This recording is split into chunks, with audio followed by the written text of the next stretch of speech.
প্রশ্ন হলো, আমার মা বাবার উপর যদি জাকাত ফরজ হয় তাহলে কি আমি তাদের পক্ষ থেকে জাকাত আদায় করতে পারবো? মা বাবা কিংবা স্ত্রীর তরফ থেকে, স্বামী কিংবা যে কারোর তরফ থেকে, একজনের তরফ থেকে অন্যজন জাকাত আদায় করতে পারেন। জাকাত আর্থিক ইবাদত। আর্থিক ইবাদতের ক্ষেত্রে সুবিধা হলো যে যার আর্থিক ইবাদত তার তরফ থেকে আপনি আদায় করে দিতে পারেন। জাস্ট তাকে একটু বলে দিতে হবে যে তোমার জাকাতটা, তোমার আর্থিক ইবাদতটা আমি আদায় করে দিচ্ছি। তাকে ইনফর্ম করে তারপরে আপনি এটি আদায় করতে পারেন। অর্থাৎ তিনি জানলে নিয়ত করে নিলেন যে হ্যাঁ অমুক আদায় করছে, সেটা আমার জাকাত, তাকে আমি দায়িত্ব দিলাম একরকম, অথবা তিনি আর দায়িত্ব গ্রহণ করলেন এবং তাকে পারমিশন দিলেন জাকাত দাতা, বাস তাতে জাকাত আদায় হয়ে যাবে। এরপর প্রশ্ন হলো, জাকাতের টাকা কাউকে না বলে দেওয়া যায় হবে কিনা এবং ভাই বোনকে জাকাত দেওয়া যাবে কিনা? ভাই বোন তারা যদি প্রাপ্তবয়স্ক হয়ে থাকে, অভাবী থাকে, জাকাতের হকদার থাকে, তাদেরকে অবশ্যই জাকাতের টাকা দেওয়া যাবে। জাকাতের টাকা দিয়ে তাদেরকে স্বাবলম্বীও করে দেওয়া যাবে এবং জাকাতের টাকা দেওয়ার সময় জাকাত যিনি নিচ্ছেন তাকে না বলেও দেওয়া যাবে। আপনি মনে মনে নিয়ত করলেন জাকাত দিচ্ছেন, তাকে বললেন যেটা আপনি খরচ করেন, আপনি নিয়ত করলেন জাকাত থেকে দিচ্ছেন, এটা যথেষ্ট হবে। তাকে বলে দেওয়াটা এটা আবশ্যক কোনো বিষয় নয়। এরপর প্রশ্ন হলো, আজান ইকামতের আগে কোনো দোয়া আছে কি না বা আউযুবিল্লাহ বিসমিল্লাহ পড়া যাবে কিনা? আজান ইকামতের আগে কোনো দোয়া নেই, এমনকি আউযুবিল্লাহ বিসমিল্লাহও নেই। আজান আউযুবিল্লাহ বিসমিল্লাহ পড়ার উদ্দেশ্যই হলো আল্লাহর স্মরণ। আজান তো শুরুই হয় আল্লাহর স্মরণ দিয়ে, আল্লাহু আকবার, আল্লাহ সবচেয়ে বড়, এটা দিয়ে আজান শুরু হয়। যার কারণে তার আগে আর আউযুবিল্লাহ বিসমিল্লাহ পড়ার কোনো প্রয়োজন নেই, কোনো শিক্ষাও আমাদেরকে নবী করিম সাল্লাল্লাহু আলাইহি ওয়াসাল্লাম দেননি। এছাড়া আজানের আগে অনেক এলাকাতে দুরূদ পড়া হয়, আসসালাতু ওয়াসসালামু আলাইকা ইয়া রাসূলুল্লাহ, এরপর আজান দেওয়া হয়। আজানের পরে দুরূদ পড়ার কথা হাদিসে বর্ণিত হয়েছে, আগে দুরূদ পড়ার কথা হাদিসে বর্ণিত হয়নি। যে ইবাদতটি নবী করিম সাল্লাল্লাহু আলাইহি ওয়াসাল্লাম যেভাবে করতে বলেছেন সেভাবে করতে হবে। মন গড়া যদি আমরা করি সেটাই কিন্তু ইবাদতের মধ্যে ভেজাল এবং বেদাত হিসেবে পরিগণিত হবে। এরপরের প্রশ্ন হলো, তারাবির নামাজের মাঝে বা শেষে কি দোয়া করা যাবে? দোয়া তো যে কোনো সময় করা যায়, সে অর্থে আপনি তারাবি সালাতের মাঝে অথবা শেষে আপনি আল্লাহর কাছে দোয়া করতেই পারেন, কিন্তু এটাকে সিস্টেম বানিয়ে নেওয়া যে 4 রাকাত পর পর দোয়া কিংবা শেষ হওয়ার পর সুনির্দিষ্ট একটি দোয়া গদবাদা হাত তুলে করা, এটিকে সিস্টেম বানিয়ে নেওয়াটা এটি বেদাতে পর্যবসিত হওয়ার আশঙ্কা আছে। শরীয়ত কোনো কিছু যদি নির্দেশ না করে সেটাকে শরীয়তের নির্দেশ মনে করে কিংবা সেটাকে শরীয়তের নির্দেশের মতো গুরুত্ব দিয়ে যদি কেউ আদায় করেন, তাহলে সেটাকে সওয়াবের কাজ, এই ইবাদতের পদ্ধতি বা নিয়ম যদি বানিয়ে নেন কেউ, তো সেটি বেদাতে পর্যবসিত হওয়ার সমূহ আশঙ্কা আছে। আপনি নিজে থেকে এমনি কখনো দোয়া করলেন, কখনো করলেন না, সেটা একান্ত আপনার ব্যক্তিগত বিষয়, কিন্তু সুনির্দিষ্ট দোয়ার ফরম্যাট ঠিক করে নেওয়ার কোনো সুযোগ কিন্তু নেই। আল্লাহ ছাড়া কারো নামে কসম করা যাবে কিনা? না, আল্লাহ ছাড়া কারো নামে কসম করা যাবে না। কসম হবে শুধুমাত্র আল্লাহর নামে। নবী করিম সাল্লাল্লাহু আলাইহি ওয়াসাল্লাম বলেছেন, মান আরাদা ইয়াহলিফা ফালইয়াহলিফ বিল্লাহি আও লিয়াসমুত, যদি কেউ শপথ করতে চায় সেজন্য আল্লাহর নামে শপথ করে অথবা নীরব থাকে, আল্লাহ ছাড়া কারোর নামে যেন শপথ না করে। এরপরে প্রশ্ন হলো, মানুষ মারা গেলে লাশের পাশে কোরআন পড়া যাবে কিনা? লাশের পাশে কোরআন পড়ার কোনো নির্দেশনা কোন হাদিসে আছে বলে আমরা জানি। মৃত ব্যক্তিকে খুব দ্রুততার সাথে দাফন কাফনের ব্যবস্থা করতে হবে, গোসল দেওয়াতে হবে, তার জন্য আল্লাহর কাছে দোয়া করতে হবে, ইস্তেগফার করতে হবে, ক্ষমা প্রার্থনা করতে হবে, এটা আমাদের করণীয়। তার পক্ষ থেকে দান সাদকা আমরা করতে পারি, কিন্তু তার লাশের পাশে বসে কোরআন তেলাওয়াতের কোনো ফজিলত নেই। কোরআন তো যারা তেলাওয়াত করবে তাদের লাভ, মৃত ব্যক্তিত্ব এটাতে কোনো লাভ হওয়ার কারণ নেই। অনেক সময় আমরা মজা করতে গিয়ে মিথ্যা কথা বলি, তাতে কারো কোনো ক্ষতি হয় না, এতে আমাদের পাপ হবে কিনা? মজা করতে গিয়ে মিথ্যা কথা বলাটাও গুনাহের কথা এবং পাপের কথা। নবী করিম সাল্লাল্লাহু আলাইহি ওয়াসাল্লাম বলেছেন, যে ব্যক্তি মজা করেও মিথ্যা কথা বলে না, পরিহার করে মিথ্যা কথা, সে ব্যক্তির জন্য নবী করিম সাল্লাল্লাহু আলাইহি ওয়াসাল্লাম জান্নাতের সেন্টার পয়েন্টে একটি প্রাসাদের জিম্মাদার নিয়েছেন। অর্থাৎ এরকম সুযোগ আসলেও সেগুলো করে না। হাসি তামাশার জন্য আমরা আজকাল অনেকে মিথ্যা কথা বলি, মানুষকে হাসানোর জন্য, লোক হাসানোর জন্য মিথ্যা কথা বলি, এটা উচিত নয়। মানুষকে হাসানোর জন্য মিথ্যা কথা বলাও পাপ, অপরাধ, এবং নবী করিম সাল্লাল্লাহু আলাইহি ওয়াসাল্লাম হাদিসে সুস্পষ্টভাবে নিষেধাজ্ঞা আছে ব্যাপারে।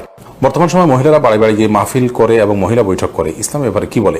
মহিলাদের মধ্যে দিন প্রচারের কাজ, দাওয়াতের কাজ করতে পারেন, সেটা শরিয়ার সীমানার মধ্যে থেকে পর্দার বিধান মেনে অভিভাবকদের অনুমতি সাপেক্ষে, এবং যদি তারা নিজের জায়গা থেকে তারা দাওয়াতের কাজ করতে পারেন, আজকাল মোবাইলে অনলাইনে বিভিন্নভাবে করা যায়, সেক্ষেত্রেও যদি সীমালঙ্ঘন না হয় সেটি তারা করতে পারে না। অনেক মহিলারা এই জাতীয় তালিমের মধ্যে মাশগুল হয়ে নিজের সন্তান, স্বামী, সংসার এগুলো থেকে তারা অনেকটা উদাসীন হয়ে যান, যেটা অনুচিত। এক্ষেত্রে আমাদের ব্যালেন্স করতে হবে এবং সীমালঙ্ঘন করা যাবে না। দাওয়াতের কাজ বা ইসলাম প্রচারের কাজ পুরুষদের পাশাপাশি মহিলারাও করবেন, সেটা বলা বাহুল্য। এরপরে প্রশ্ন হলো, রোজা অবস্থা যদি হস্তমৈথুন করে তাহলে রোজা ভেঙে যাবে কিনা? ভেঙে গেলে যদি সাথে সাথে ফরজ গোসল করে পুনরায় রোজার নিয়ত করে তাহলে রোজা হবে না, এর ফলে রোজা আর জোড়া লাগবে না। হস্তমৈথুন করে বীর্যপাত যদি কেউ করে তার ফলে রোজা ভেঙে যাবে। এই রোজা তাকে পরবর্তীতে রেখে দিতে হবে, এবং এই রোজার ভাঙার ফলে তাকে কাফারাও আদায় করতে হবে। অর্থাৎ একটি রোজার কারণে তার একটা রোজা তো কাজা করতেই হবে, সাথে আরো 60টা রোজার টানা ধারাবাহিকভাবে বিরতিহীনভাবে রেখে দিতে হবে। এটি তার জন্য একরকম শাস্তি এবং এটি জঘন্য অপরাধ বটে।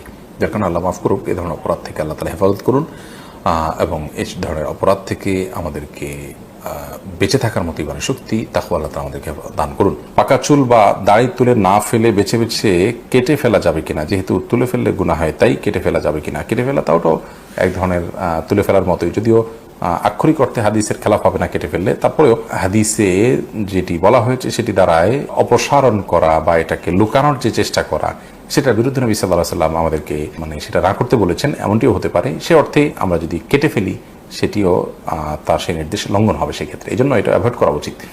এবং তিনি বিকল্প যেটি বলেছেন তা হলো যে আমরা যে কোনো কালার করতে পারি, কালো ছাড়া লাল ইত্যাদি কালার করতে পারি।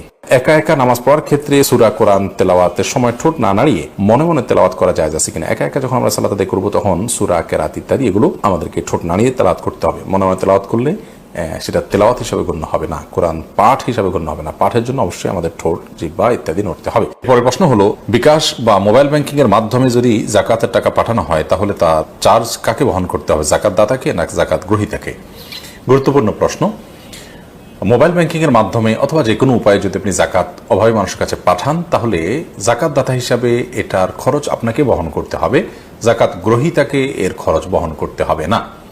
যাকাত গ্রহীতা যদি এসে আপনার কাছ থেকে যাকাত নিয়ে যায় সেটা সম্পূর্ণ স্বতন্ত্র বিষয়, তার খরচ তিনি বহন করবেন। বাট আপনার দায়িত্ব হলো আপনি যখন তার কাছে যাকাত পাঠাবেন তখন পাঠানোর খরচটা আপনাকে বহন করতে হবে। ধরুন 10,000 টাকা আপনি বিকাশ করেছেন অথবা এম ক্যাশ করেছেন কিংবা নগদ উপায় বা আরো যে সমস্ত মোবাইল ব্যাংকিং এর ব্যবস্থাপনা আছে কিংবা অন্য কোনো উপায় আপনি পাঠালেন, এই পাঠানোর ক্ষেত্রে যে খরচটা হবে সেই খরচটা আপনাকে সাথে দিয়ে দিতে হবে। 10,000 টাকার সাথে অতিরিক্ত খরচের টাকাটা আপনাকে দিতে হবে, অর্থাৎ যাতে নিট 10,000 টাকা গরিব মানুষ উত্তোলন করতে পারে আপনার যাকাত থেকে। যদি আপনি এটি না করেন তাহলে সেক্ষেত্রে আপনার যাকাত থেকে যে পরিমাণ টাকা কস্ট হিসাবে বা চার্জ হিসাবে কাটা হবে সে পরিমাণ টাকা আপনার যাকাত থেকে অনাদায় থেকে যাবে, সেটি আবার আপনাকে আদায় করতে হবে। ধরুন 10,000 টাকা উত্তোলন করতে তার 1,000 টাকা খরচ হলো ফর এক্সাম্পল, তাহলে অথবা 100 টাকা খরচ হলো, তুমি 200 টাকা খরচ হলো, এই যে টাকাটা খরচ হলো এই কয় টাকা আপনার যাকাত থেকে কম আদায় করা হলো, কারণ গরিব এই 200 টাকা কম পেয়েছে, 9,800 টাকা পেয়েছে হয়তো, কথার কথা। তো সেজন্য যাকাত দাতাকেই পাঠানোর খরচ বহন করতে হবে। প্রশ্ন হলো, রোজা রাখা অবস্থায় কি গুপ্তাঙ্গের লোম পরিষ্কার করা যাবে? উত্তর হলো করা যাবে, কোনো অসুবিধা নাই, এর ফলে রোজার বা সিয়ামের কোনো ক্ষতি হবে না। এরপরে প্রশ্ন দেখতে পাচ্ছি, নুসাইবা নাওরিন বোন আপনি জানতে চেয়েছেন মেয়েরা কি নার্সিং করতে পারবে? বোন নুসাইবা, আজকের যুগে হাসপাতালগুলোতে যে নার্সিং হয়ে থাকে বা চিকিৎসা কেন্দ্রগুলোতে যে নার্সিং হয়ে থাকে, এখানে মেয়েরা যে অংশগ্রহণ করে সেটা আসলে খুবই বাজে একটা চিত্র এবং দৃশ্য আমরা দেখতে পাই। সেটা হলো একরকম রোগীদেরকে বিনোদন দেওয়া, তাদেরকে খুশি করা, এই উদ্দেশ্যমূলকভাবে মেয়েদেরকেই নার্সিংয়ে বেশিরভাগ ক্ষেত্রে ইউজ করা হয় এবং ছেলেদের উপস্থিতি এই জায়গাতে খুবই কম। এটা হলো রোগীদেরকে মেয়েদেরকে দিয়ে, মেয়েদের শরীর, তাদের সৌন্দর্য, তাদের লাবণ্য এগুলো ব্যবহার করে রোগীদেরকে আনন্দ দেওয়ার একটা চেষ্টা, হয়তো তাদেরকে সুস্থ করে তোলার জন্য চেষ্টা করা হয়, যেটা ইসলামী শরীয়ত দৃষ্টিকোণ থেকে জঘন্য এবং গর্হিত। যদি কোনো মেয়েদের নার্সিং করে, মেয়েরা যদি পর্দা পশিদার রেখে তারা যদি নার্সিং করতে পারেন তাহলে ইসলামী শরীয়ত দৃষ্টিকোণ থেকে এখানে নিষিদ্ধের কোনো কিছু নাই। কিন্তু যে দৃশ্যটা আমাদের সমাজে আমরা দেখতে পাই সেটা কিন্তু খুব ভালো কোনো দৃশ্য নয়, বরং সেটা আমরা দেখতে পাই যে খুব বাজে একটা দৃশ্য এবং এটা একরকম মেয়েদেরকে সেখানে পণ্য হিসাবে ব্যবহার করা হয়ে থাকে, আল্লাহ মাফ করুন। এই জন্য সাধারণভাবে না করা উচিত, তবে হ্যাঁ শর্ত মেনে পর্দার সাথে তিনি যদি করতে পারেন সেটা ভিন্ন কথা। রানা সিদ্দিক জানতে চেয়েছেন বাজারে ড্রেসিং করা মুরগি খাওয়া যাবে কিনা? ভাই রানা, বাজারে ড্রেসিং করা মুরগি খাওয়া যাবে, তবে না খাইলে ভালো, ঝামেলা মুক্ত। অনেক ওলামা ইকরাম নিষেধ করেন, এই জন্য তারা বলেন যে